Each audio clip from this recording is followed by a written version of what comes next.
switch, putting the K in magic. I'm Joanna DeVoe, and I'm wishing you all a very happy spring equinox. It's another turning of the wheel, and you can definitely feel that spring has sprung here in LA, so that's pretty exciting. And I have some very good news. For those of you who have subscribed to my newsletter, this Thursday on the new moon, you will be getting the promised ebook. Hippie Witch, peace, love, and all that good shit is headed your way, as well as my first interview for Every Which Way, which I did with Erica Learmark, who is responsible for dailywhip.com.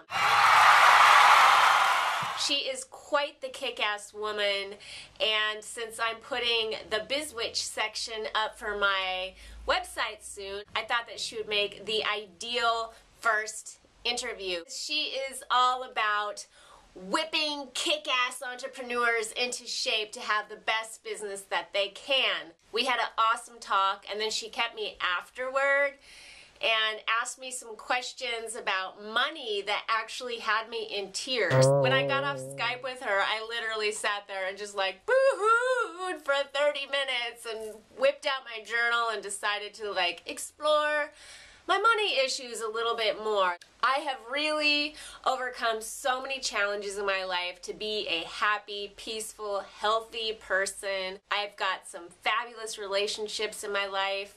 I have a wonderful relationship with my son that I absolutely cherish. But there is one thing that still eludes me, and that is prosperity. Money. I have always had a poverty mentality, and I just decided that enough was enough. If other people can figure this out, I can figure it out too. I know it has something to do with deep internal psychological issues, so I declared this year, 2012, for myself the year of self-love, and then I wrote that S in the self-love with a giant dollar sign. And I've really been focused on that. I'm reading books about money and going to websites about money. I've been attending conferences and seminars. And this weekend, I went to a seminar that was all about business. And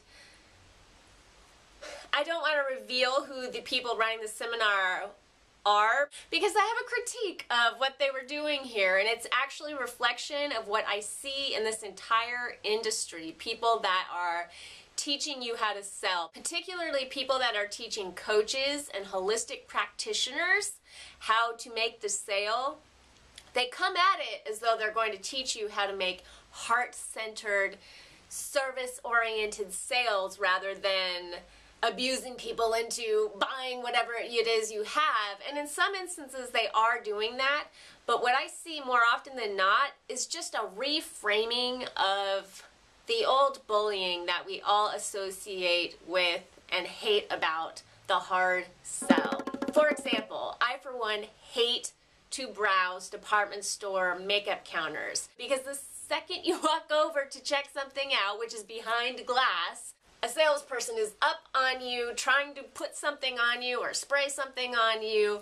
Once you agree to buy something, then they get into the upsell about, oh, well, this product really doesn't work that well unless you get this product to go with it. And then if you buy these two products, then you can get this third product for a deal. And that will allow you to buy this other product for a deal. It's crazy. I worked in retail as a teenager. I loved fashion, and it was my big goal that when I turned 16, I was going to move on from working at a gas station to working at a clothing store, and I achieved that goal. I worked in the hippest, coolest store in my hometown, and I worked at a couple different stores, and I really, even back then, was very repelled by the sale tactics that they were forcing on us to force on the customers.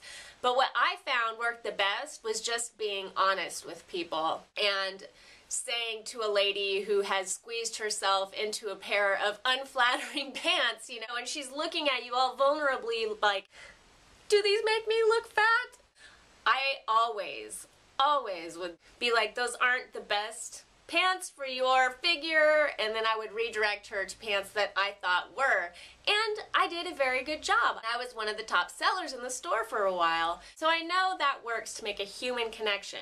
I have a program that I'm putting together that I think is amazing and I'm going to be selling this summer. It's mostly about nutrition. I will tell you more about that to come, but what I want to say is I was at the specific conference to learn about marketing and selling and how to put a program like this together, and what I found is that they wanted to spend this weekend selling me stuff, and they did it in a very shady way. In order to go to this seminar, conference, I don't know, let's call it seminar. In order to go to the seminar, I had to give a $100 deposit, which was fine. I thought that was very clever of them because it gets the person through the door and then they give you your money back when you get there. So I get there and they write me a check for $100. Well, halfway into the first day, they proceed to give us a giant sales pitch that went something like this. It came with this little piece of paper that broke down this philanthropy program that they were going to sell us. So the first thing they wanted us to do was to buy their book, which was $25. They wanted us to buy it 4 times, once for ourselves, 3 times as a service for friends, to hand the book out to our friends. They asked, how many of you have at least 3 friends? And then they presented us with this idea. So there was $100. Then there was the workshop, the 2-day workshop that we would get for buying into this program for $997.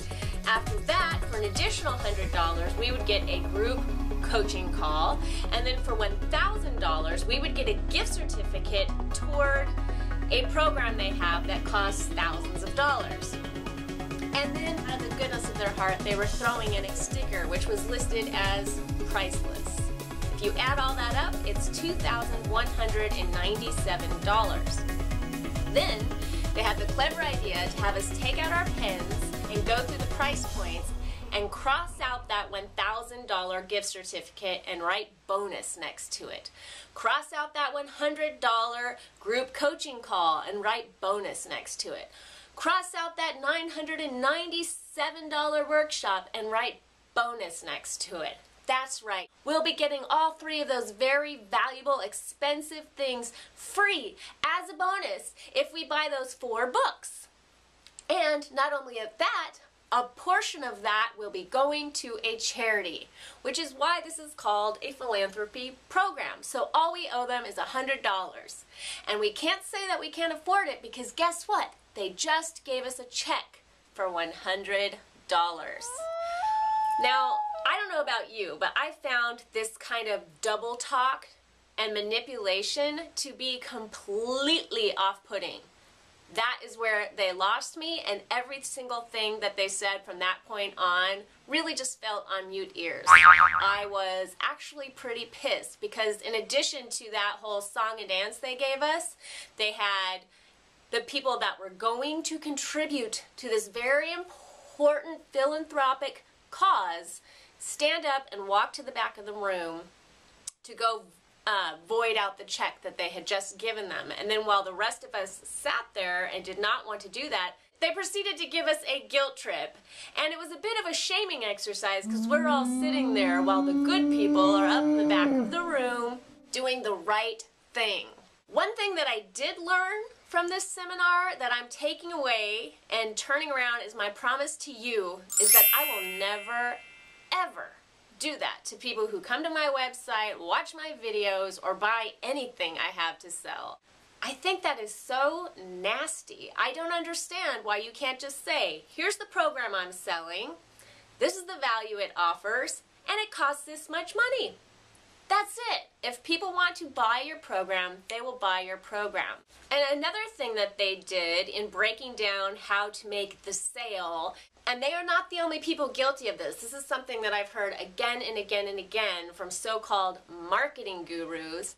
When someone tells you they can't afford your service, you need to get to the bottom of what issue that is that they're having.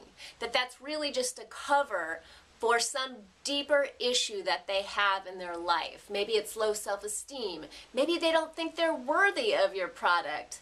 I have an idea. Maybe they can't afford it. Maybe they have kids. Maybe they have bills. Maybe they've prioritized something over your program.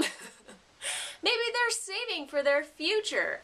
I think that there is no shame in being a salesperson. I think there is no shame in marketing. In fact, marketing is extremely fascinating to me. But I'd also like to see a bit of a revolution in this kind of behavior in which people just stand in their truth and speak from their hearts and say, this is what I'm offering. I think it's great. If you agree, buy it.